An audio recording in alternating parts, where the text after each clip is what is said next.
Okay, so I know it's a little late in the season to be building outdoor furniture.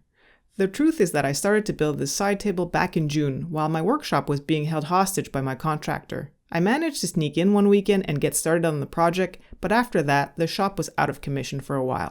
All to say, it's fall in Montreal and it's getting cold, but hey, I finally got to finish this build. Besides, the point really isn't the table, but rather learning to use dowel joinery.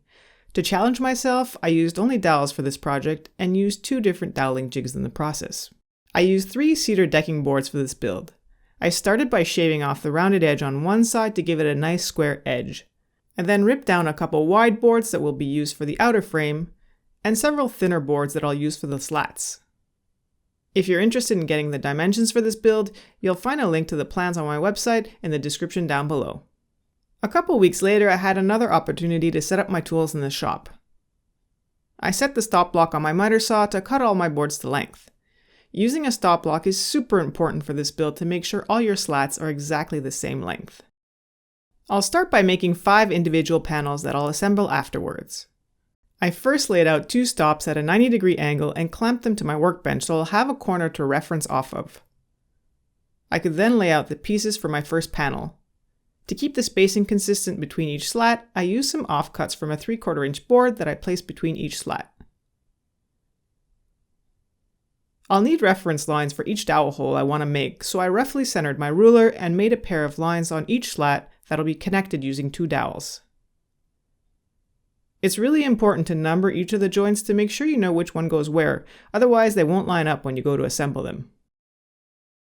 Okay, so like I said, I used 2 different doweling jigs. Why? Well, I was first going to use the Joint Pro, which is great for panels, but I found it almost impossible to use for thin slats. There's really no way to visually line up the jig with a pencil mark. So I ended up getting the Rockler jig that's easy to visually line up, but it turns out that the accuracy isn't all that great. One thing that helps is instead of using the center line and making the 2 holes at once, I always use only 1 hole, so I use the left hole and the left line only. That really helps with accuracy, even though it's more time consuming. So one by one, I lined up the line, clamped it down to make sure it wouldn't move on me, and drilled the holes. Now when it comes to the slats, you don't have much surface to rest the jig on, which makes it unstable, so it helps to use the other slats as support as you work your way through them. A really important tip if you're going to use the Rockler jig is to make sure you keep one hand on it at all times, as the weight makes it want to topple down to the floor, which is exactly what happened the very first time I used it and cracked the plexiglass. A little crazy glue to the rescue.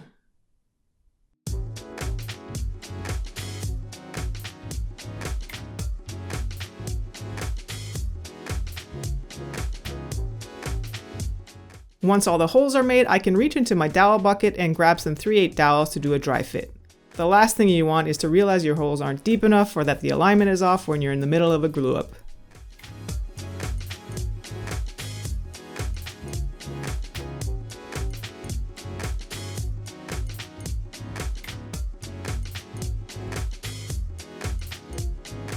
Another thing I want to point out is notice how the joints line up nice and flush at the top here. But you'll notice that there's a small gap at the bottom. If you want, you could use your table saw to trim the ends flush, but I'm going to leave it as a design feature. Okay, time to glue up the panels. Here I'm adding a generous amount of glue to each of the holes. I added more glue to each of the holes before pushing all the pieces together.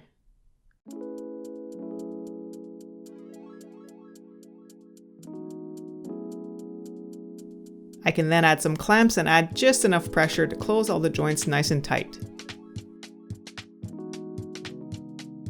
I assembled the 4 side panels as well as the top panel and then used a damp rag to wipe off any excess glue. So after letting the panels dry overnight, or in my case, a few months, I was ready to assemble the panels. I took the time to label all the adjoining faces to know what's what. It's really easy to get mixed up if you skip this step. This time I'm using the Joint Pro jig. It's a little tricky to figure out how to set it up, so let me give you a trick. Grab your panels and position them like this off the edge of the workbench. You should be able to see both labels from the top. Once the jig is set up, all you have to do is flip the lower panel up like this. Place the jig on one end with the panel flush to the edge of the workbench, and then place the other part of the jig on the opposite end of the panel. Then tighten them up from underneath. As shown before, flip the other panel up into place and rest it onto the jig. Then use a square to make sure the panels line up and lock the panel into place. I really like this doweling jig since it's super accurate. No need to make lines and then line up the jig with those lines, which can lead to misalignment if you're not dead on. Just move the jig along your board until you've made all the holes you need. I also like that it's heavy and it feels like it's built to last.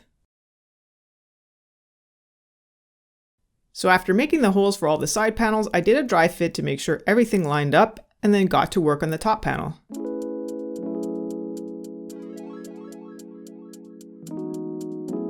Now the process is pretty much the same for the two wider sides, but there are two sides that are shorter. So to get the positioning just right, I used the adjacent panels as spacers, again using my square to check for alignment. After making all the holes, I of course did yet another dry fit, and got the panel stuck on. The glue up was similar to before, first applying glue to each of the holes. I also added some glue to the edges for extra gluing surface, but I went easy since I wanted to avoid having too much squeeze out to deal with.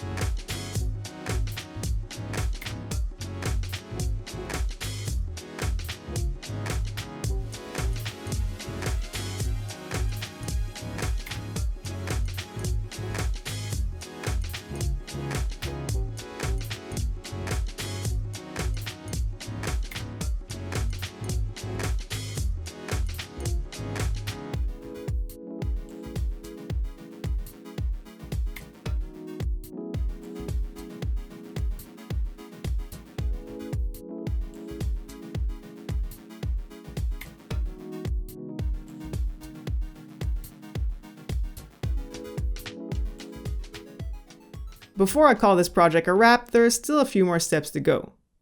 Of course, there's the obligatory sanding, making sure to also break all the sharp edges with some 220 grit paper. I also want to add feet to the table so it doesn't sit directly on the ground, so here I'm cutting a few short pieces of leftover cedar. I'm going to mark them all using my combination square so I'll have a reference line when installing them. That way I know they'll all be at the exact same height. Before applying a finish, I used my shop vac to remove all the dust and also wiped it down with a tack cloth. I applied 2 coats of teak oil, making sure to coat both the inside and the outside. Hey, I hope you liked this video. If you did, please give it a thumbs up and click the subscribe button to get notified when I post new videos. Thanks for watching, see you soon.